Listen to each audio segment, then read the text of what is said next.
another quiz. This quiz will give you valuable practice in questions based on statements and assumptions.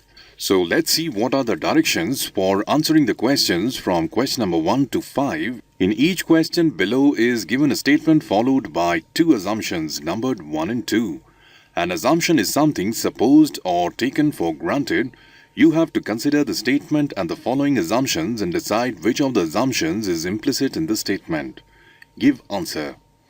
So these are the answers. Answer is option A if only assumption 1 is implicit. Answer is option B if only assumption 2 is implicit. Answer is option C if either 1 or 2 is implicit. Answer is option D if neither 1 nor 2 is implicit. Answer is option E if both 1 and 2 are implicit. So based on these directions, let us solve some questions based on statements and assumptions. Let's take question number 1. Question number 1 says, statement is repeat your recruitment ads on Sunday for just 60 per square centimeter. An advertisement in the newspaper, and assumptions are, first assumption is people want ads at zero cost, and the second assumption is there are some people who want to repeat their recruitment ads. Let's analyze statements 1 and 2 and let's see which is the correct answer here. Correct answer here is option B, that means only assumption 2 is implicit. Let's see how we arrive at this answer. The word just here implies, so let's see what the word just implies. Just implies people want ads at lowest possible cost. That means 1 is not necessarily true and 1 says people want ads at zero cost. And what about statement 2? Statement 2 says there are some people who want to repeat their recruitment ads. So this statement, the truth of this statement is very obvious. Indeed, people want to repeat their recruitment ads. So here B is the correct answer, that is if only assumption 2 is implicit.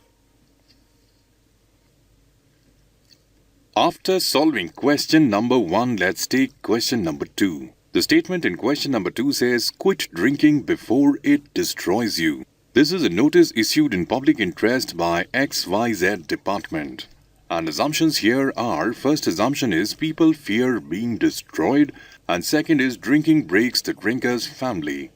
And the answer here is option A, that is only assumption 1 is implicit. Let's see how we arrive at this answer. This is a notice given by XYZ department and it clearly mentions the ill effects of drinking alcohol. And the motive behind issuing this ad or mentioning ill effects of alcohol is to restrict people from consuming alcohol. And how do you think the motive of this ad? The motive behind the ad, of course, is to restrict people from consuming alcohol.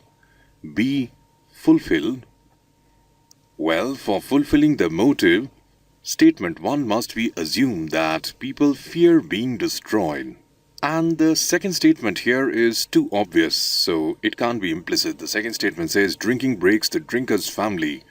So this can't be implicit. This is too obvious. So the implicit statement here is 1 only. And that is why we have option A as the answer if only assumption 1 is implicit. So option A is the correct answer for this question. Let's do question number 3. The statement here says the government's decision to supply ARV drugs in 6 selected states free of cost is commendable, but the patients should be adequately educated before the drugs are administered, and this is the view of Mr. X. And the assumptions here are, the first assumption says the patients can develop drug resistance if they're not regular in their medication. And the second assumption is the patients, if not counseled properly, may spread the drug-resistant disease. What do you think is the answer for this question? The answer for this question is option D, that is neither 1 nor 2 is implicit. Let's see how we arrive at this answer. The statement, which is given by Mr. X, does not tell us the reason behind the specific view of Mr. X. So that would imply that assumptions 1 and 2 both are not implicit. That is why option D is the correct answer here. Let's see question number 4. The statement here is, it is alarming to note that only 48 to 50% of the voters voted in state X. The government must make it mandatory for all to exercise their franchise in order to make the democracy more meaningful. This is a view of a voter, and the assumptions are, the first assumption is increase in the participation of voters will ensure increase in the rationality of the democratic setup. Second, make it mandatory for all to exercise their franchise may increase the number of voters. And these are the options. Let's see which is the correct option here. The correct answer here is option E, and option E is the answer if both 1 and 2 are implicit. So let's see how both assumptions 1 and 2 are implicit in this question. The question which should be asked here is, how will making of voting mandatory, now mandatory means compulsory, make democracy more meaningful?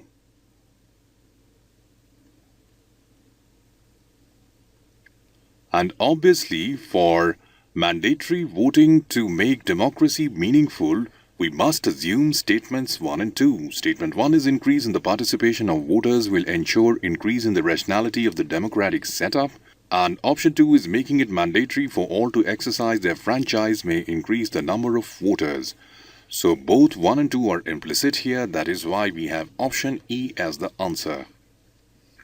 Let's take question number 5. The statement here is Food and Agricultural Organization, that is FAO, has declared 2004 the International Year of Rice in an effort to highlight the increasing demands for rice among growing populations and production constraints for the commodity. And the assumptions are, there is an impending crisis of rice in several countries of the world, and second is the Year of Rice may act as a catalyst for country-driven programs throughout the world. Now the correct answer here is option A. That means if only assumption 1 is implicit. Let's see how we arrive at this option A. The question which we should ask here is why FAO, that is Food and Agricultural Organization, has made such a declaration. So this is a question we should ask here. Why such a declaration is being made? Obviously, such a declaration has been made because FAO must be thinking that the problem has risen to alarming levels. So that means here that assumption 1 is implicit. So this is implicit. And what does assumption 1 say? There is an impending crisis of rice in several countries of the world. And the second assumption is valid, not implicit. So that is why we've arrived at option A if only assumption 1 is implicit. Let's do question number 6. In question number 6, the statement is policy and programs and seminars cannot change the women's status. There is a greater need for attitudinal change in the society towards working women. This is view of Mr. X. And assumptions are, let's see what are the assumptions here. The first assumption is it is possible to make change in the attitude of the society towards working women. Second is status of working women is not satisfactory. Let's see which is the correct option here. Correct option here is option E. That is, both 1 and 2 are implicit. Let's see how. Statement 1 is implicit. That means it is possible to make changes in the attitude of the society towards working women. That means it is possible to make changes in the attitude of the society towards working women. So there is no point talking about something without the possibility of its existence. And second statement is implicit. Status of the working woman is not satisfactory. Because of the fact highlighted in the statement 1, it is the very reason why the speaker is suggesting tools to improve the status of working women. So option E is the correct answer here.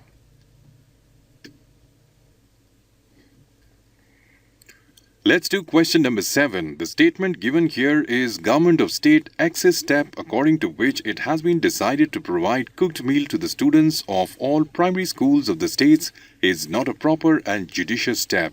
This is a criticism by a person. And the assumptions here which can be made is, first assumption is students may hesitate to eat the cooked meal provided by the government. And second, the cooked meal served to the students may be hazardous for the health of students. Let's see what is the correct answer here. Correct answer here is option D. That means neither 1 nor 2 is implicit. Here we are saying that option D is the correct answer. That means neither 1 nor 2 is implicit because we do not know from the criticism of the person on what grounds the person is making the criticism, and it is saying that it is not a judicious step to provide cooked meal to primary students in states. So that is why both statements 1 and 2 are not implicit. Let's do question number 8. The statement here is that although no war was witnessed during the tenure of Prime Ministership of Mr. X, a large number of top bravery medals were conferred upon many corps in the name of curbing terrorism and eliminating terrorists of different organizations belonging to our own states. This is the view of a citizen. And let's see what are the assumption. Assumption 1 is, it is disgraceful of cops to name the act of killing of terrorists of our own country as an act of bravery. And second is, a war is less harmful for a country than menace of terrorism. The correct answer here is that option D. That means neither 1 nor 2 is implicit. Here, assumption 1, that is, it is disgraceful of cops to name the act of killing of terrorists of our own country as an act of bravery, is not valid because the view which is expressed in the statement, we do not know whether it is critical or it is just a statement of fact. So this is not valid. And the second one, a war is less harmful for a country than menace of terrorism, is definitely false. So option D is the correct answer. Neither 1 nor 2 is implicit here. Let's take question number 9. The statement here is completely eliminating the say of executive is not acceptable. Merit, ability, competence, integrity and suitability of the candidate alone are not enough for appointment of High Court judges or journalist.